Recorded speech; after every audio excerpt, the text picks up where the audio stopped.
A couple of weeks ago, we had a nerf war at church.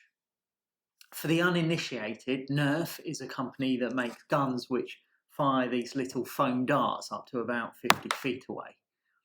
We played all sorts of different games with these things, mostly trying to shoot one another whilst not getting hit ourselves.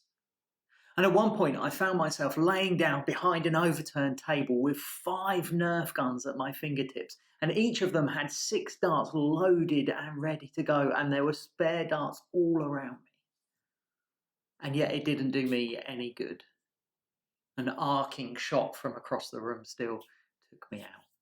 In theory, I had so much, but it really didn't help.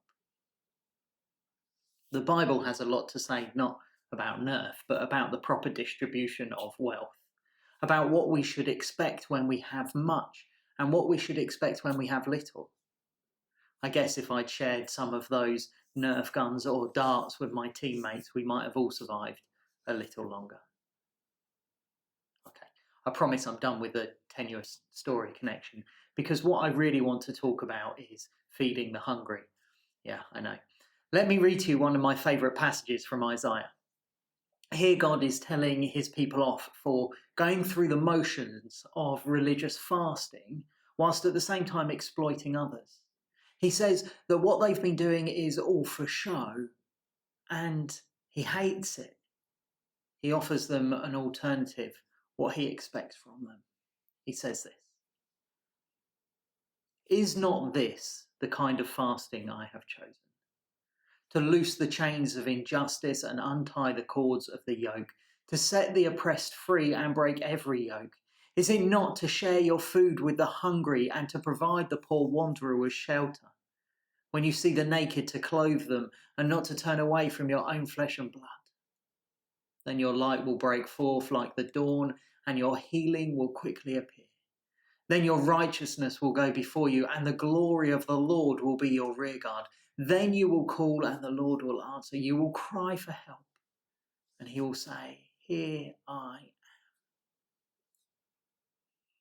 Hundreds of years later, as John the Baptist is helping people get ready for the coming of Jesus, they ask him what they should do.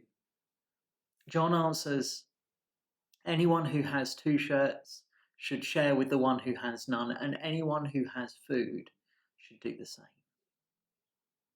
The command for those who have much to share with those who have less is clear and repeated throughout the Bible.